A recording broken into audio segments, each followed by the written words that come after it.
I think this budget does have some good stuff in it, some stuff that I know I've supported and many members of my side of the aisle have supported. I do have some concerns about the amount of spending.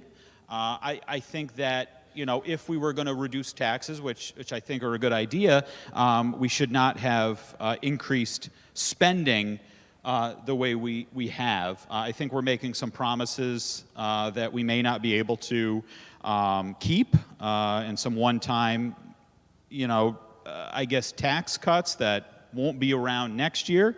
I do have concerns about what's going on in the world with potential recession. A lot of folks think a recession is coming. China's economy is stalling, which is sort of a hint that something could happen. Wages are rising, inflation's up, costs are up. There's employee shortages. The Dow Jones and NASDAQ are off to historically bad starts. So all of that kind of spells a little concern on my end. You know, it may not happen right away, but I think it very well could happen. And I believe that there are some things in this budget where we are spending that I don't think we need to spend. You know, and I will go through some of those examples. For example, there's $3 million for a golf course in Windsor. There's $2 million to look into direct flights from Bradley to Jamaica. There's $1.5 million for a Brainerd study not many people want. There's a $30.2 million appropriation for UConn Health Center, which has seen issues. There is a $700,000 line item for improvements to Bethany Town Hall.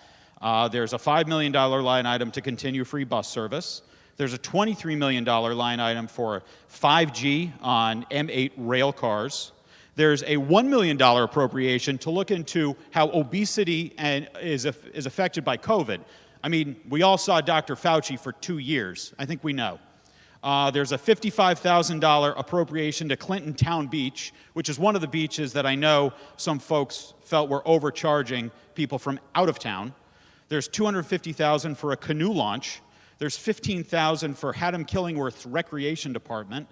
There's $300,000, I'm sorry, for Valley Regional's high school tennis courts. There's a library meditation garden for $66,626. The town of Durham gets its website improvements for $25,000. There's a Cheshire parking lot for $150,000. There's Montville tennis courts for $500,000, and the Norwich Historical Society for $500,000. None of that is essential. Vote no. Thank you very much, Mr. Speaker.